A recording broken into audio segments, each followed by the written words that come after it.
नमस्कार मित्रांनो, मराठी व्याकरण अकॅडमी या यूट्यूब चॅनलमध्ये तुम्हा सर्वांचं स्वागत आहे. मराठी विषयाचे जवळपास 10 ते 12 व्हिडिओ CTET परीक्षेची तयारी करता आपण बघितले असतीलच. तर यानंतर आता पुढे जे आहे तर CDP म्हणजेच चाइल्ड डेव्हलपमेंट अँड पेडागॉजी यावर आधारित प्रश्नपत्रिकेचा सराव आपण करणार आहोत. तर या ठिकाणी याची वैशिष्ट्य काय असणार आहे, तर जो काही पेपर आहे तर ते प्रश्न जे आहे तर ते हिंदी भाषेमध्ये आहे आणि त्याचं उत्तरांचे जे काही स्पष्टीकरण आहे ते मी मराठीमध्ये करणार आहे, जेणेकरून तुमच्या ते पूर्ण प्रश्न जो आहे तो तुम्हाला लक्षात यावा यासाठी. तर या ठिकाणी आजच्या व्हिडिओमध्ये 10 प्रश्न मी घेतलेले आहेत आणि या 10 प्रश्नाचं कशा प्रकारे त्या ठिकाणी उत्तरे आहेत हे आपण बघणार आहोत. जर ज्यांनी चॅनलला सबस्क्राईब केलं नसेल तर सबस्क्राईब करा, लाईक करा आणि शेअर देखील करा, जेणेकरून तुमच्या मित्रांना देखील या व्हिडिओपासून मदत होईल. चला तर सुरुवात करूया. प्रश्न पहिला, विकास है. विकास क्या है? तो एक आयामी, एक दिशा, एक विकास में बदलाव किया जा सकता है और आनुवंशिकता द्वारा पूर्ण रूप से पूर्व निर्धारित. आता या प्रश्नाचा अर्थ काय, तर विकास म्हणजे काय, तर एक आयामी म्हणजे काय, तर बहुरूप म्हणजे विकास हा वेगवेगळ्या पद्धतीने त्या ठिकाणी केला जातो असं विचारलेलं आहे. दुसरं आहे एक दिशा आहे, म्हणजेच काय, तर एकाच दिशेने विकास होतो. तिसरा पर्याय आहे विकास में बदलाव किया जा सकता है, म्हणजेच विकास जो आहे तर त्यामध्ये कमी किंवा जास्त त्या ठिकाणी होऊ शकतो. आणि चौथा आहे आनुवंशिकतेनुसार विकास होत असतो. तर यामध्ये योग्य पर्याय आहे पर्याय क्रमांक 3, विकास में बदलाव किया जा सकता है. कारण मुलांसाठी त्या ठिकाणी विकास जो असतो तर तो वेगवेगळ्या पद्धतीने, शैक्षणिक असेल, सामाजिक असेल, या वेगळ्या पद्धतीने त्या ठिकाणी बदल होऊ शकतो. मुलगा जेव्हा दुसरीत असेल किंवा तिसरीत असेल त्यावेळेस त्याची प्रगती वेगळी आणि 5वी 6वी किंवा 7वीमध्ये गेल्यानंतर त्याची प्रगती त्या ठिकाणी वेगळी दिसून येते. म्हणजे हे वातावरणावर त्या ठिकाणी अवलंबून आहे. यामुळे पहिल्या प्रश्नाचं उत्तर आहे पर्याय क्रमांक 3. पुढचा प्रश्न आहे, इनमें कौन सा पूर्णतः आनुवंशिकता द्वारा पूर्व निर्धारित होगा? मित्रों का चयन, आँखों का रंग, शैक्षणिक असफलता, शिक्षा में रुचि.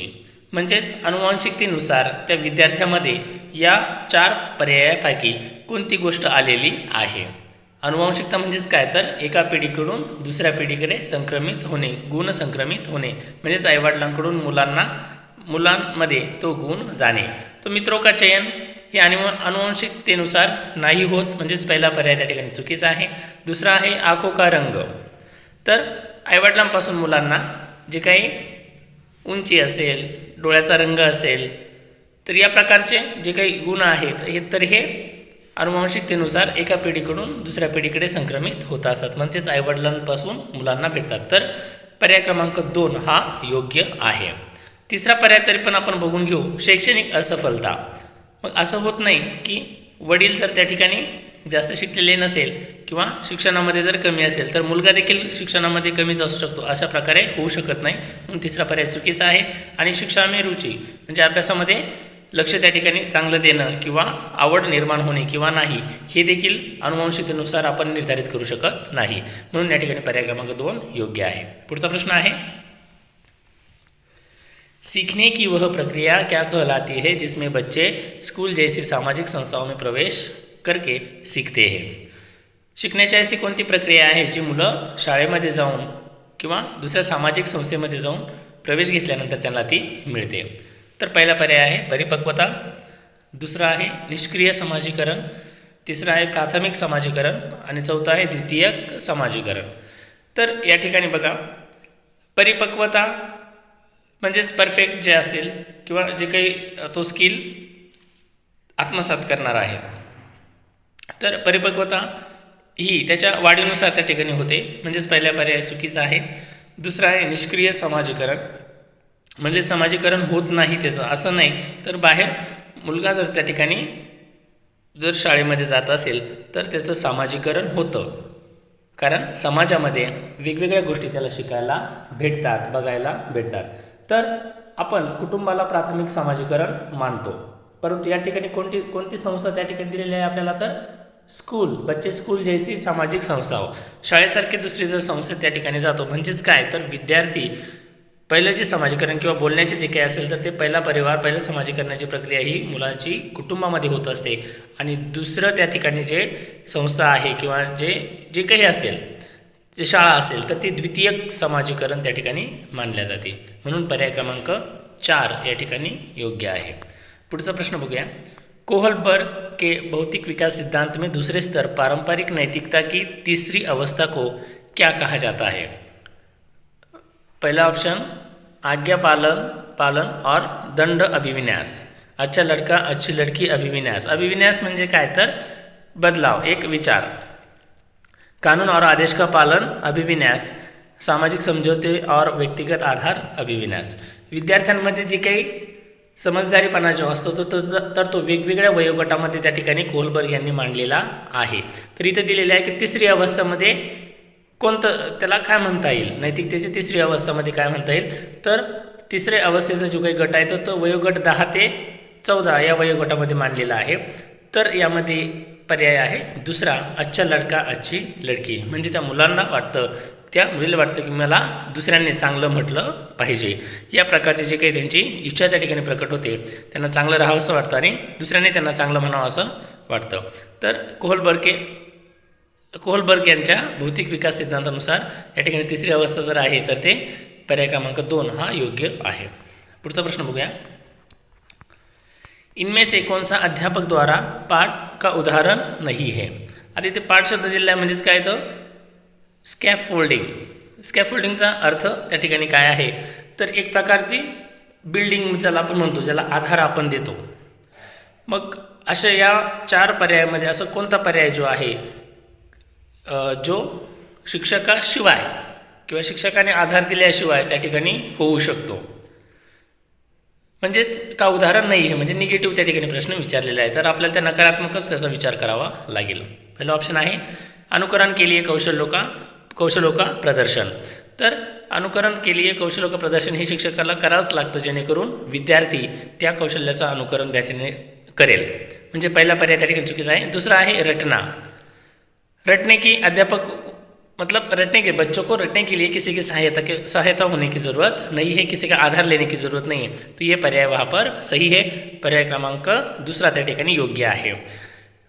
तरी पण तिसरा आणि चौथा पर्याय आपण बघूया. तिसरा आहे इशारे एवं संकेत.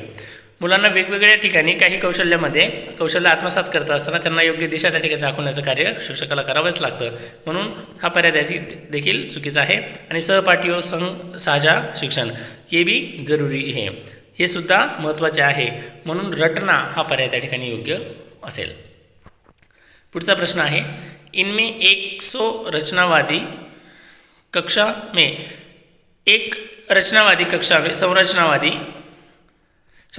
कक्षा में अध्यापक और छात्रों की क्या भूमिकाएं होती है? संरचनावादी कक्षा में मतलब पूरी तरह से छात्र भी और अध्यापक भी दोनों रिलेटेड और दोनों सेंट्रलाइज देख के वहाँ पर पढ़ाना.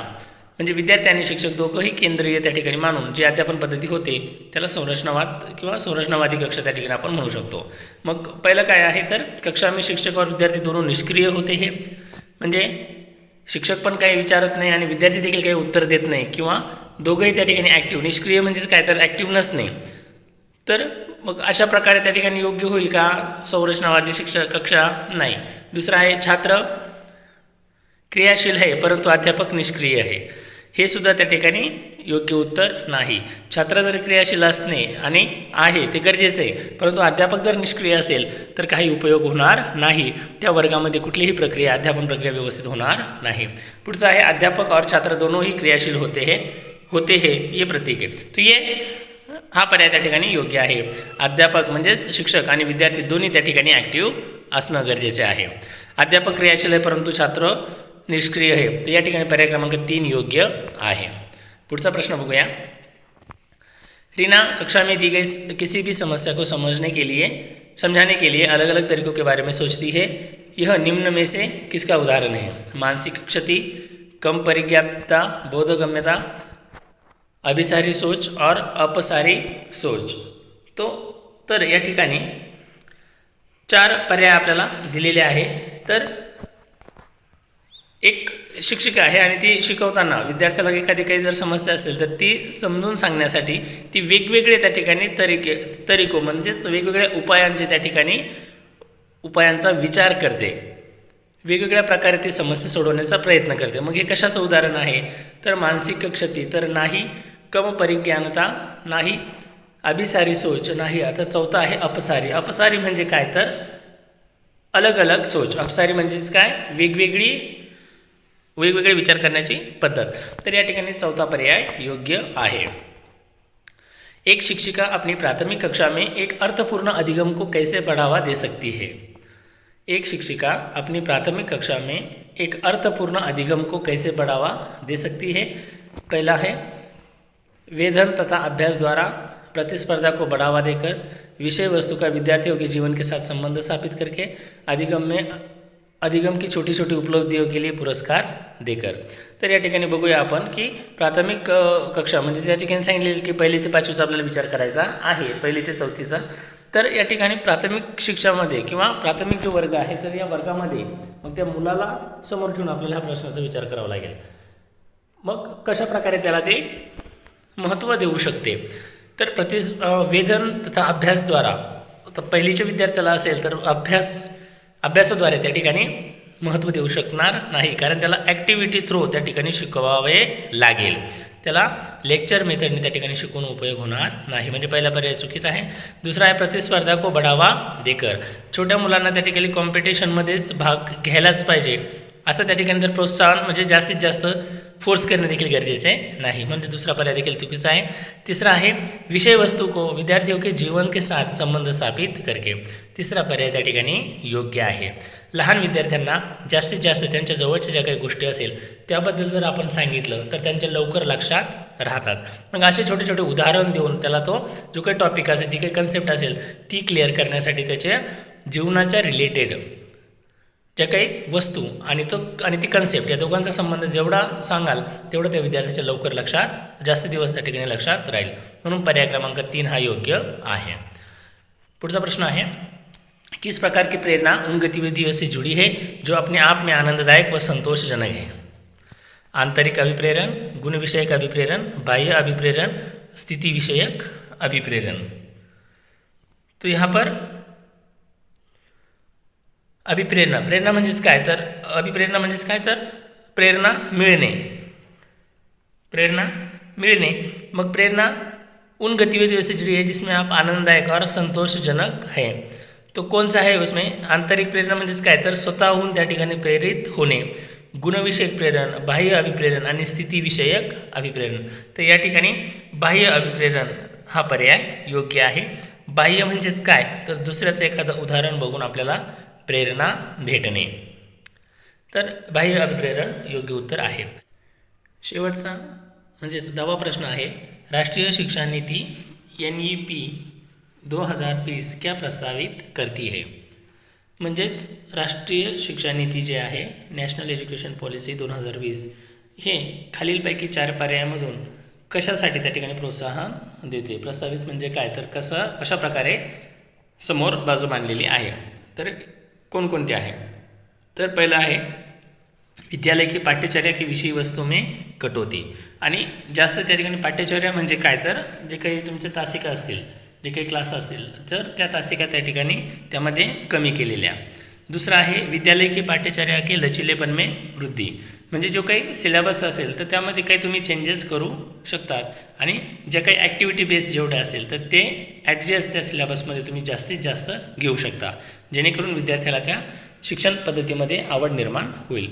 पुढचं आहे रटंत अधिगम को महत्त्व देणं. आणि फक्त रटणे म्हणजेच काय? तर लर्निंग किंवा पाठांतरावर जास्त भर देणे हे योग्य आहे का? त्याच्यानंतर आहे शेवटचं विवेचनात्मक चिंतन को महत्त्व देणं. विवेचनात्मक म्हणजेच काय? तर एखादी समस्या विद्यार्थ्यासमोर मांडणे आणि ती सोडवण्याचा प्रयत्न विद्यार्थ्यांकडून करून घेणे, जेणेकरून विद्यार्थी त्या ठिकाणी क्रियाशील असेल आणि जास्तीत जास्त विचाराची क्षमता त्याच्यामध्ये निर्माण होईल. मग यामधून कोणते पर्याय त्या ठिकाणी योग्य आहे ते बघायचं आहे. क आणि ख बरोबर आहे, क ख ग बरोबर आहे, क ख आणि घ बरोबर आहे, की ख ग आणि घ बरोबर आहे हे बघायचं आहे. तर यामध्ये बघा तिसरा पर्याय जो आहे रटंत अधिगमक महत्त्व देना, तर हे कशाही प्रकारे राष्ट्रीय शिक्षा नीतीनुसार त्या ठिकाणी त्यांनी मांडलेलं नाही. म्हणजे ग हा त्या ठिकाणी ऑप्शन नाही, बाकीचे तिन्ही पर्याय त्या ठिकाणी त्यांनी प्रस्तावित केलेले आहे. मग हे तीन पर्याय कशामध्ये आहे, तर ऑप्शन क्रमांक 3 क ख आणि घ हा पर्याय त्या ठिकाणी योग्य आहे. मित्रांनो, तुम्हाला व्हिडिओ जर आवडला असेल तर चॅनलला सबस्क्राईब करा, लाईक करा आणि शेअर करायला विसरू नका. जे काही अध्यापनशास्त्रावरील जे काही प्रश्न असतील, मराठी भाषेवरील जे काही प्रश्न असेल त्याचे विविध व्हिडिओ मी या चॅनलवर त्या ठिकाणी टाकलेले आहे, तुम्ही बघू शकता. त्याच प्रकारे चॅनलमध्ये टेलिग्रामची लिंक देखील, टेलिग्राम जो ग्रुप बनवलेला आहे त्याची लिंक देखील शेअर केलेली आहे, तिथून तुम्ही टेलिग्राम चॅनल जॉईन करू शकता आणि वेगवेगळे जे काही PDF असतील किंवा जे काही व्हिडिओ असतील ते तुम्हाला तिथे नक्कीच बघायला भेटेल. आणि यानुसार आता आपण मानसशास्त्र त्या ठिकाणी सुरू केलेलं आहे, तर हिंदीमध्ये जे काही पेपर असेल त्याचं एक्सप्लेनेशन, त्याचे त्या ठिकाणी स्पष्टीकरण मी मराठीमध्ये देण्याचा प्रयत्न या ठिकाणी करणार आहे. यानंतरही पुढील व्हिडिओ जे असतील तर ते अध्यापनशास्त्रावर आधारित, म्हणजेच मानसशास्त्र असेल किंवा अध्यापनशास्त्र यावर आधारित पुढील व्हिडिओ असेल. तर व्हिडिओ आवडल्यास लाईक, शेअर आणि सबस्क्राईब नक्की करा. थँक्यू.